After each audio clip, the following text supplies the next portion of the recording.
Hey everybody, Josh RV Nerd of Vicious RV down here taking a look at a bunch of new stuff from Jayco, and today a model that's technically but not really basically new.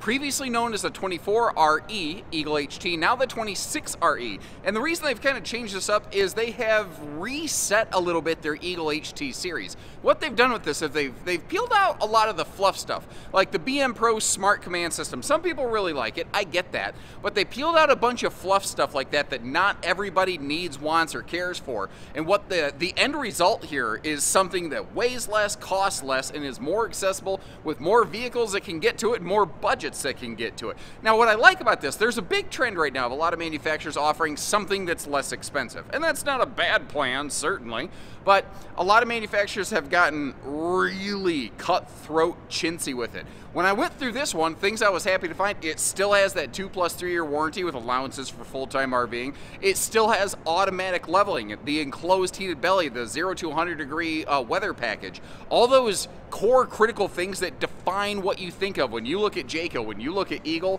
they have all of those things still wrapped up in this. Now, there's been some equipment changes. It's been streamlined a little bit. You could still throw a second air conditioner on it. These do not have any sort of solar standard on it like the rest of the Eagle family does, but this didn't have solar on it standard before, so I'm not really going to knock them for that. They did get rid of the king bed option. It is a true queen standard, so it's not the short bed, but you could go with one of those a little bit wider Olympic queen mattresses, which seem to be catching on kind of, just choked on thin air, recently in the last couple years. Not everybody loves those things, though. You may not love this. You may not like the changes they made, but I wanted to get it documented. I wanted to go through and show you where it shines, maybe where it doesn't, and let you decide if it's the right RV for your money or not. And if you appreciate that, hit that subscribe button. Let's roll. And when I went through this, I kind of set my expectations low, so maybe that kind of shapes how pleased I was with the execution of this RV overall. But there's a lot of things that they're doing here that other brands, even in their more upscale series, still are not doing. Like, I'm about to tilt you almost straight up, but one of the things that you're not going to see is the air conditioner. And old nerdism, maybe one of the original nerdisms, if you don't see the square, you won't hear the air, at least not near as well. They are still running whisper ducted air conditioning, and a bunch of other manufacturers started doing it, and then a bunch of other manufacturers quit doing it, probably because, I don't know, I'm guessing engineering-wise it's more difficult to pull off, but they've maintained that here. And I'd be kind of curious to know what you think about the new decor overall. It is a little bit easier to kind of pick it up when you see it in person, but they used to have two different decors. They had Farmhouse and they had Craftsman, and they've kind of merged the two, and overall, I think the general look is a little more cohesive than it used to be. There used to be like a lot of different wood colors in every single Eagle model, and they've kind of changed it up. Your entertainment has that sort of natural wood looking brown. Everything else has that white farmhouse tone to it. But if you notice, what they didn't do is make it look dirty. All they did was just add a clean little line on the inside of some of that cabinetry right there, just to help give you that kind of, you know, look and I don't know, separation, definition. I'm not sure what word fits down there. I might take that garlic salt home. I like that stuff. Here's a major shift. I think is actually an improvement in the eyes of a lot of viewers anyway.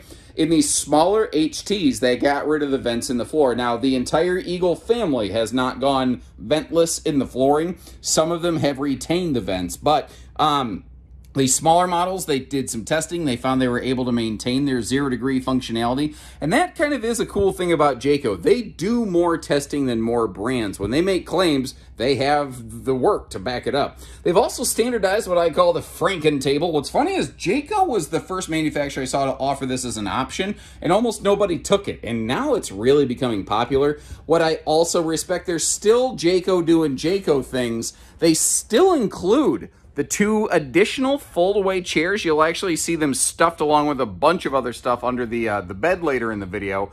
They're still maintaining those extra things that a lot of other manufacturers will leave out when you get the Franken table. Of course, you don't necessarily have to use them, but they're there if you want them. Now, that TV can pivot around. You see the little straps in the corners that's kind of pivot, it's like locked down in place. So if you want to swing that out, like I'm at the right-hand theater seat all the way against the side of the RV, you can lock it right down over here. One of the other things I really liked is the location of those USB plugs. On both sides of the slide box, having some USBs right there, that is so handy.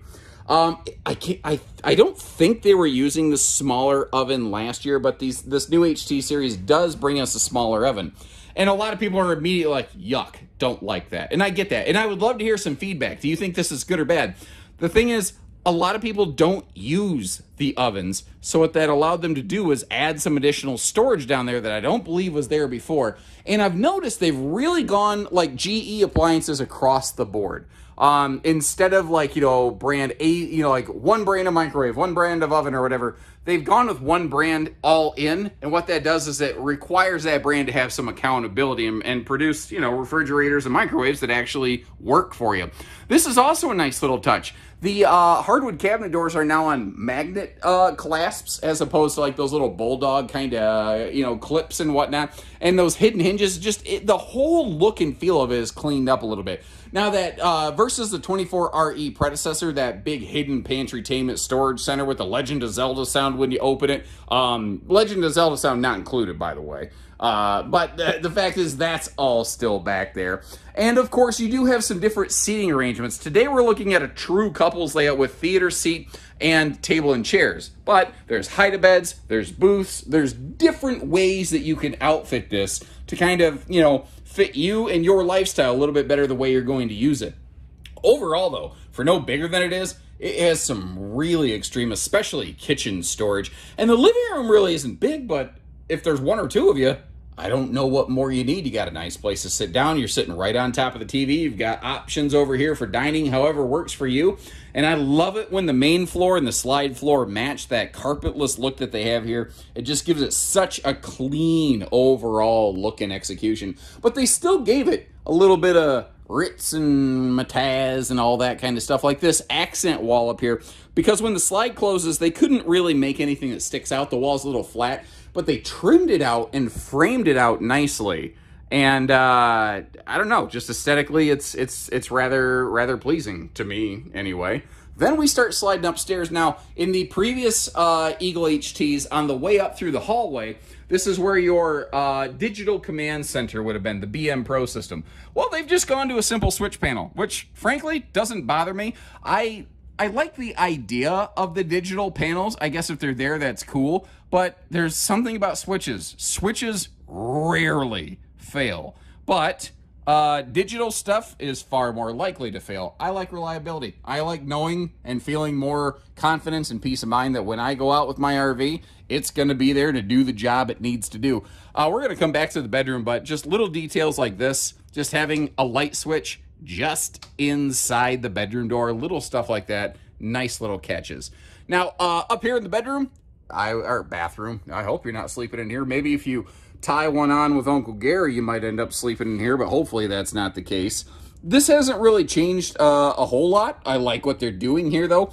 There's part of me like, you've got the two open shelves right here that might be handy for some, I don't know, toilet paper or something like that. And if you look down below, you see that there's storage below the sink as well, and some big storage up here. I sort of wish the storage under the sink was wide open, which would allow for maybe a wastebasket. Evidently, somebody was not really happy that I was in here recording. They slammed that door pretty hard, which to me seems disrespectful because they don't own the camper. They don't own that door, and eventually someone else is going to open it anyway. But that's just me, man. They should, actually, I would have let them come right in. I don't think it's right for me to lock down the display. Anyway, enough about that. Taking a look here. The elbow room, leg room. Did my voice just crack like I'm going through puberty? I think it did. I've been doing a lot of videos. My voice might be failing. So get ready, Scoob. That's actually not my best Shaggy impression. What I was getting at is shoulder room, hip room, all that stuff is really nice. And you know, manufacturers don't have to do much on a blank wall like this, but a couple octopus coat hangers, having a fight club, holding on to your towels, little details like that are really handy. Now, these are not quite as tall as some other manufacturers I've seen in the upper deck area. I, a little bit over 6 foot, plus shoes, plus peach fuzz on top of my head, can just barely stand without my head needing to be up in the skylight bubble. So, you know, maybe that works for you, maybe it doesn't. And that is a MaxxAir fan, by the way. Sometimes people see that it is the smaller MaxxAir fan, but what's cool is it actually has the rain cover built right onto it from the factory. Now, did you see the storage in that cabinet right there? If we slip around the wall right here, that is actually shared with this corner. Now, if you're familiar with the previous 24RE, it's basically the same setup. But maybe you've never seen a 24RE. Maybe you're just thinking of getting into camping. I want to make sure that I cover all those extra little details for you. Like, we're up in the bedroom right now, straight across from the bed. Nice little kind of box built-in space if you want to throw a TV up in there. And, you know, probably cost you more than like 50 cents or, you know, make you lose your mind. Right now, there's some people going, bro, that was DMX, not 50. Yes, I know. That's... doesn't matter. Anyway, I've got a weird way about me. Looking at the dresser space down here, this is going to be the bulk of our primary dresser and hanging. It's the only source of hanging storage. One thing that some folks may not like compared to the previous 24RE, now 26RE HT, yeah, you know me, is the fact that while still second air capable, these no longer have washer dryer prepped hookups. So that might be something that, you know, factors into your decision-making process. Now, the full Eagles, some of which used to be Eagle HTs that are now full Eagles, which is going to confuse some folks, they now have front windshields right there. What do you think about that? This HT series, you know, being a little less expensive, they do not have windshields. It also means they don't have a giant thermal hole in the wall, which is kind of nice. Now, these are 60 by 80 true queens. You, again, do not any longer have a king bed option, but I purposely slid that mattress all the way to the left so you could see the extra gappage that you have right here. If you want to put a Olympic queen bed, which is 66 wide by 80 inches long, and that is a real thing. That's not something I just made up. It's kind of growing in popularity in the RV industry. This is set up where you can do that. Now, looking at the bedroom storage here, I actually like how they expanded the drawer storage on both sides of the bed compared to the previous version, and there is still all that easy good storage down below the True Queen bed that's easy lift as well. And that's where, you know, you saw I shoved I shoved all kinds of stuff down there to show you how much space is actually in it. Hopefully was that useful, or did it just look cluttered? I don't know. Now this right here, what I'm doing, this is something that I think when you're trying out RVs for size, like a dressing room, like a pair of pants, you should go like stand all the way on the floor as far forward as you can in the bedroom and see if you can still stand up. Now, I tend to slouch a little bit organically. If I straighten up, my little peach fuzz, just like in the shower, is just barely clear in here. But if you notice, I'm actually in part of the taper of the upper deck. You can still walk through this thing pretty comfortably. It's not going to be too much of an issue there. Now, one last thing here from the bedroom. On our way down, we go straight past the bathroom, and there's the entry door. So if you want to take a nap or take a crap while you're traveling, that is not a problem. This floor plan, though, getting to the kitchen for some snack-tastic access, that is where it is a little bit trickier, at least. It is a little easier to maybe tiptoe slip through with the table and chairs option. Last I remember, the booth came like right up to the countertop. But there is one thing that is rather handy on this. This RV is running on a rack and pinion slide out. So if you want to open it only partially, like let's say you hold the button for, I don't know, what's it been, 5-6 seconds, suddenly we are very able to slide through here, no problem. Now keep in mind, this slide out is not designed for you to sit in it and use it while it's retracted. You should only do that while it's fully extended. I hope that extra info helps you there, not break your camper.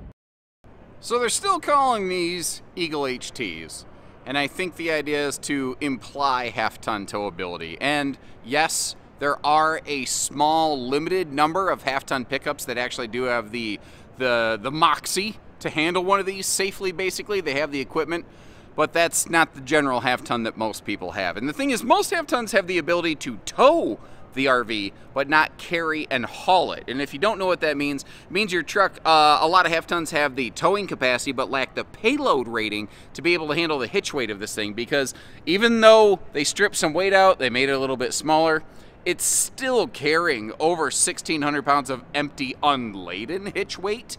which means that number is going to go up as soon as you start putting cargo in it and whatnot. Not to mention your vehicle's payload rating. You have to even subtract your own body weight from that. And if you don't know what any of this means that I'm talking about, please contact our team so we can help you tow safely, because we've found that more than 50% of people towing fifth wheels out there are doing so unsafely and technically legally, illegally. So kind of keep that in mind right there. You see the docking center, the tankless on-demand water heater, all those, again, core critical features have been retained through the revisions in the HT series this year. And one of the things when I heard they're making a fifth wheel with a lower price tag, I instantly went, oh boy, they're going to get rid of the auto leveling. And I was like, are they going to start running on import tires? What are they going to do here? They didn't do any of that. So that's the thing to remember. Jayco is just not, and probably never will be, the lowest dollar brand out there. They're still including things that other builders in a more price-sensitive fifth wheel series just don't do. You know, I call that the Jayco doing Jayco things. You still have that 4-star ride and handling package, which is the Goodyear Endurance radials. That you still have the MORryde shock dampening suspension. They didn't cheap out on the stuff that a new person doesn't even know to look for. They stayed with everything that really matters. It still has the 3,000-pound, well, for lack of a better way of saying it, towing package on the back right here. 300-pound vertical hitch limit for accessories with the 4-way wiring harness. One of the things, though, the HT series no longer has the J Smart lighting. You will get that when you step up from Little Bird Eagle HT to Big Bird Eagle. The trick is, knowing which one you're looking at a glance is not as obvious, but there are some ways that you can tell, because there's nothing on the outside of this RV that says Eagle HT. It just says Eagle. If you look at the nose of it, if it has lights on the nose cap, then you know it's a Big Bird Eagle. If it doesn't, then it's an HT. No question about it. Now again, down here, you know, the Goodyear tires, the MORryde suspension, the auto leveling, that is the kind of stuff that very often gets left out when a manufacturer tries to save a little bit of cost on something. Oh, they're still putting the speakers down in the skirt instead of putting the speakers pie high in the sky, where the only people that get to enjoy them are the neighbors, and you end up blowing everybody away with your Freedom Rock, brother. Now, something else that's really, I think, critical to mention, they have maintained the same weather package and testing of it. So 0 to 100 degree rated, tested, proven.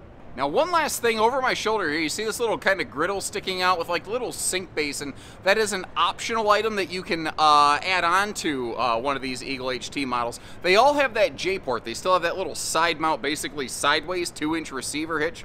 Although I don't know why else they would be anything but sideways. You get what I'm saying. It comes off the side of the RV, not the back like a Propanus. It's more of a cooker hooker. But anyway, it's not on this RV by default, but you can option it on there. Any of the HT series, though, that already have an outside kitchen, then it will be there by default. So it's just a thing you can add if you want it, but not everybody cares about a griddle outside. They just let you choose your own adventure. So let me know what you think about this one. Good, bad, ugly, and in between. I've done my best to share the same. And as you know, is the case normally, I'll leave you a link in the video description to check for pricing and availability at your convenience and leisure.